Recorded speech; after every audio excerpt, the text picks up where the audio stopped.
Hello, and welcome back to Frame It Heron, the channel where we stare into the abyss of art, and sometimes the abyss is drunk, late to the reception, and dancing badly. Today, we're looking at Pieter Bruegel, the Elder's The Peasant Wedding, painted in 1567. Forget the image of royal banquets, jewels, and finely dressed guests.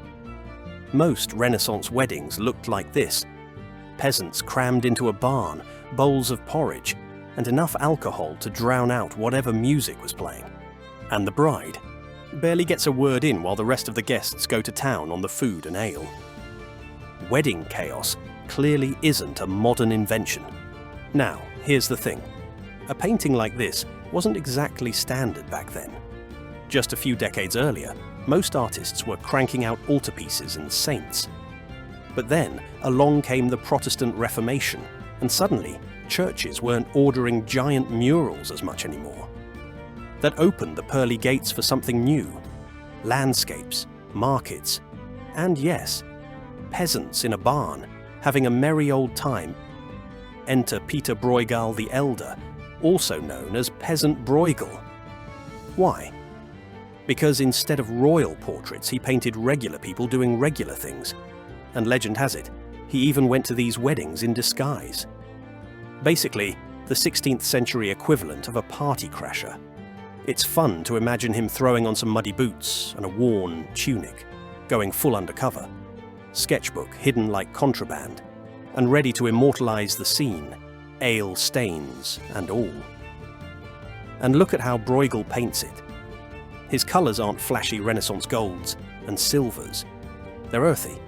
Browns, greens, reds. The colours of mud, hay and ale, which makes sense because that's where his subjects lived, in the fields, not palaces. And his figures? Wide jaws, rough skin, big grins. They're real, weathered people. Honestly, you can almost smell the sweat and the booze lingering in the air. So, let's look at this scene and meet the guests, shall we?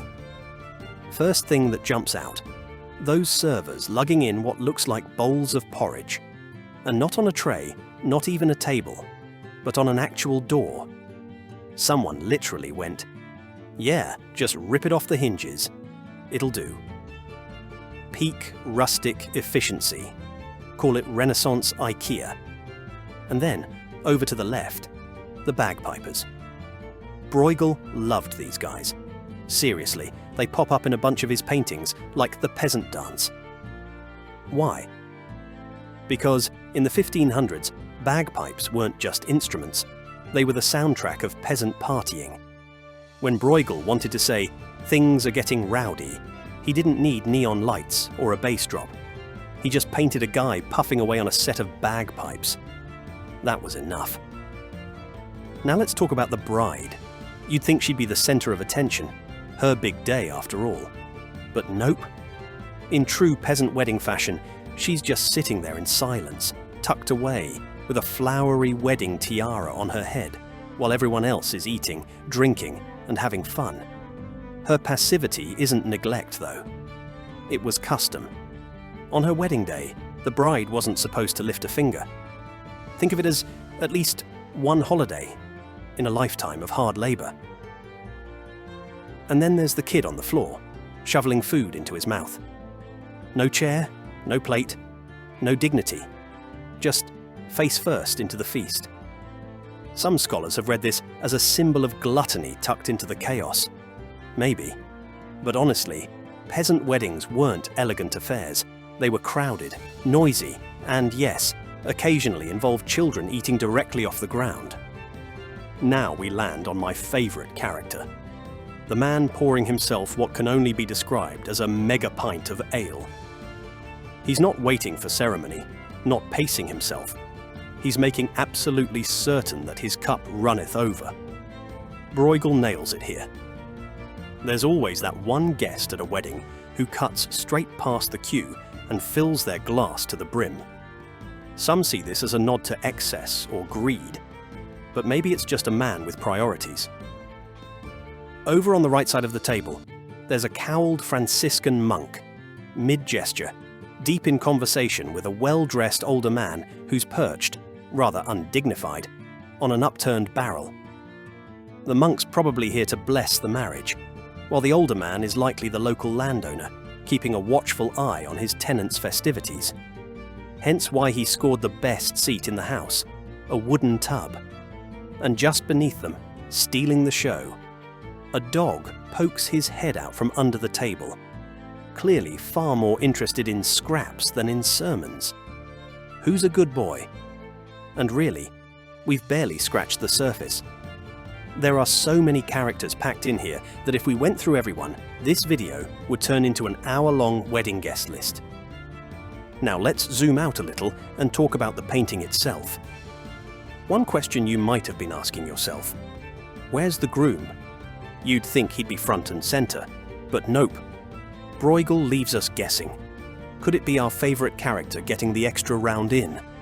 Did he slip out to the barn to drink with his mates?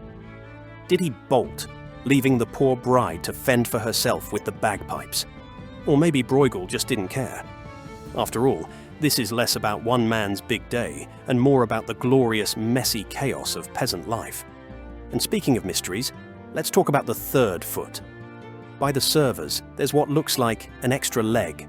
No torso, no owner, just a rogue foot sticking out. A mistake? An optical illusion? Or maybe Bruegel just slipped in a three-legged peasant for fun. Bruegel's son, conveniently named Bruegel the Younger, clearly wasn't a fan. When he copied this painting in 1620, he deleted the mysterious foot entirely.